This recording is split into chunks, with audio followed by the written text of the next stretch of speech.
From AccuWeather.com, this is AccuWeather Daily, a brief host-read article. It's weather news in a nutshell.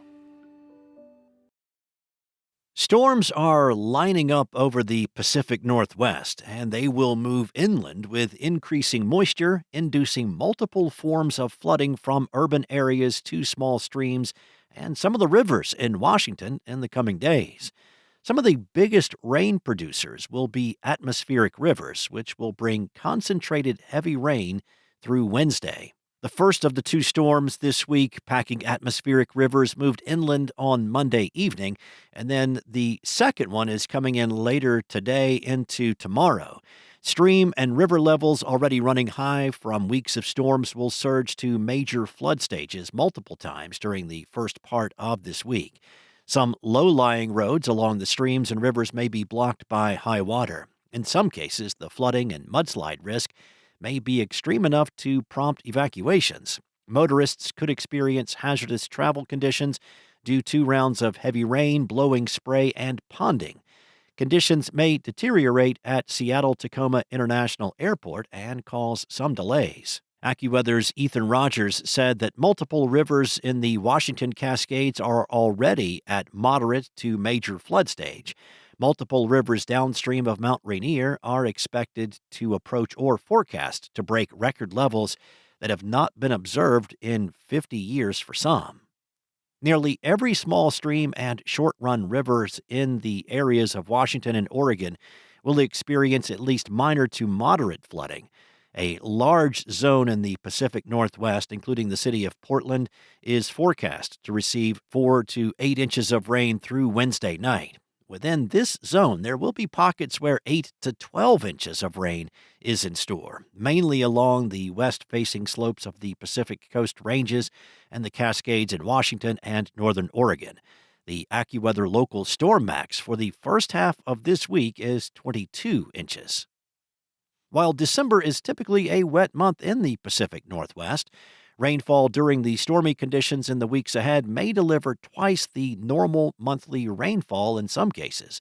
Seattle's historical average is 5.72 inches. Rainfall in Astoria, Oregon averages 10.68 inches.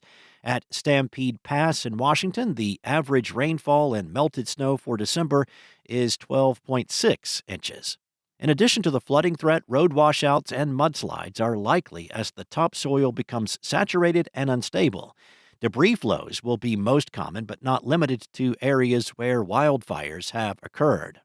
In the highest elevations of the Cascades, where many feet of snow fall and temperatures fluctuate, the risk of avalanches will increase. Fortunately for motorists heading over the passes, freezing levels will generally remain high enough so that most of the storms this week will bring rain and not snow. Hurricane Hunter aircraft from the Air Force Reserve's 53rd Weather Reconnaissance Squadron shift their focus during the tropical off-season to investigating these atmospheric rivers. Aircraft are scheduled to investigate the storms this week.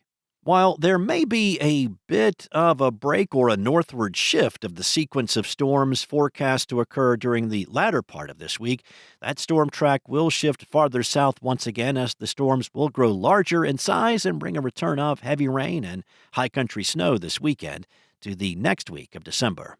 Periodic problems due to flooding and mudslides will continue as rounds of moisture move through the region. Shifting focus to the central part and the northeastern portions of the U.S., the next big surge of Arctic air is expected to advance from the northern plains on Thursday to the Midwest on Friday and then to the east on Saturday. Now, this cold blast will follow a midweek clipper storm, which is expected to spread snow from the northern part of the plains to the Midwest and the interior Northeast. AccuWeather's Paul Pasteluk said that we believe that 2 to 3 more rounds of intense cold are possible from the Midwest to much of the East, spanning from the 10th through the 19th. There's a chance for a frost or a freeze late next week as far south as central Florida. With long nights and only weak sunshine this time of year, temperatures can tumble quickly and remain low for an extended stretch. Each wave of cold air has the potential to be colder than the previous one in many areas of the Midwest and the Northeast, especially where fresh snow is on the ground. Temperatures are projected to dip into the teens next week. When and where the wind is blowing, along with other factors, the AccuWeather real field temperature could be 10 to 20 degrees lower than the actual temperature. Accompanying many of the waves of Arctic air are likely to be patches of steady snow and episodes of flurries, snow showers, and heavier snow squalls, all of which could make roads slippery and lead to some travel disruptions. As the temperature drops behind each snow event, especially later in the day and at night, untreated wet areas could freeze into a thin sheet of ice.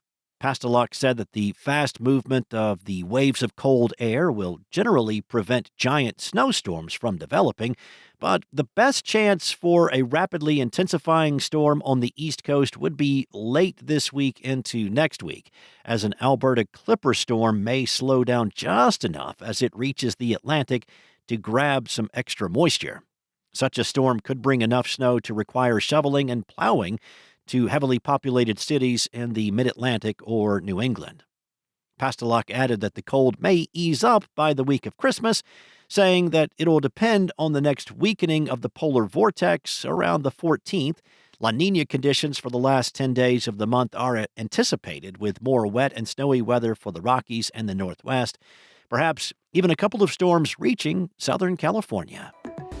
That's all for now. You can find more regional forecasts and science-based articles at AccuWeather.com.